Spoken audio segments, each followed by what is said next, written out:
Well, as a geologist, I knew about volcanoes and geysers and things like that. So I've known about it for a long time. But as an Australian, I guess like everybody else, I had the view that since we don't have any active volcanoes and we don't have any geysers, that we probably don't have any geothermal energy.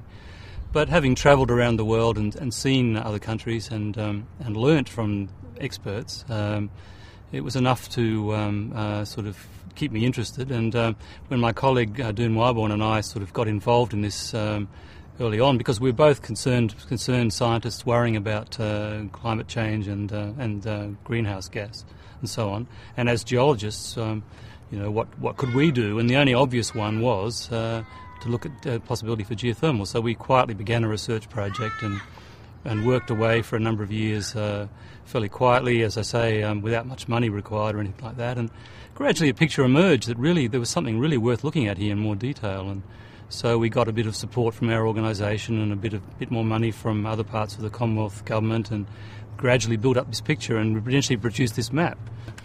This is a map of the temperature of the Australian crust, the rocks of Australia, if you like, at a depth of 5 kilometres. And you can see this black outline showing Australia. So here's Melbourne down here, here's Sydney, Canberra's about here, Brisbane's up here, and Perth's way over here. So it's a big country. Perth again, please. Oh, and Perth's way over here. So this map, the colours in this map tell you the temperature at 5 kilometres depth. Areas that are hot are shown in red, and temperatures of 250 or 300 degrees at a depth of 5 kilometres. And areas that are blue, like the very old, very cold rocks of Western Australia, are shown here in that blue colour. And then temperatures might be only of the order of 100 degrees C. And the places where we had temperature measurements are shown by these white symbols. So we quickly became obvious that there was a lot of places where at 5 kilometres, and that's a very reachable depth in terms of drilling, standard oil field rigs will reach 5 kilometres without much trouble. They drill thousands of wells that deep in the US every year. That we could reach temperatures of the order of 300 degrees at only those kinds of depths. So that suddenly we had a potential energy source that we could extract. The issue was how would you get that heat out? Because unlike going to Yellowstone Park and seeing Old Faithful suddenly shoot water in the sky, when you drill one of these wells, nothing comes out. You can put a temperature probe down the bottom of the well, and it'll tell you that it's 250 or 300 degrees at the bottom. But there's no obvious sign at the surface that you can use. And the idea is simple. If you've got a place like this where you've got really hot rocks at depth and you want to get the heat out, you drill a number of wells. And the idea is you drill a single well down, pump the water down that well, have it go through the rocks and become very hot, and target that hot water with another couple of wells which bring the water back to the surface. So the water goes down the central well, through the rocks, back to the surface, bring it to the surface, take the heat out in just the same way that a radiator does in the front of your car, and the now cool water goes back into that central well and goes back down in the ground, going around again to get more water out. It's a continuous, sustainable process. Cold water down, hot water up, electricity generation at the surface, using a technology that's been around for power generation from hot water and steam for more than 100 years. So that's the idea. So we had the resource, we had a technology. We then set about contacting the experts in different parts of the world to find out how they'd done it. We went to Europe and we investigated and met people and found out what the technologies were, what we needed. We didn't want to reinvent the wheel. We didn't want to make the same mistakes that had been made painstakingly along the road. And eventually came to the view that we could do this. We could actually make this work. If you look at any technology, any new technology first developed, look at the motor car.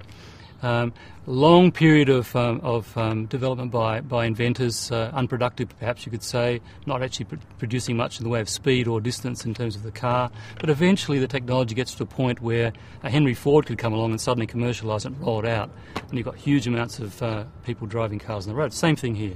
You've got a resource, you've got a technology, you apply it, and after enough of the R&D's been done and enough of the pitfalls have been discovered and worked around, it's ready to commercialise, and that's where we are today. And Australia is now at the forefront of that commercialisation because we've stood on the backs of giants, as has been said many times in the past. So Geodynamics has used that process I just described. We've drilled 5 wells in this area in Central Australia, and we have produced steam at the surface using that technology, cold water down, hot water up, produced steam. We've then taken to the next step and we built a small power station, a 1 megawatt power station, which will use that steam to generate electricity. It's enough power, 1 megawatt, to provide a power for about 1,000 people. Our market, this is a very remote place, is the little town of Inaminka, population 7 people.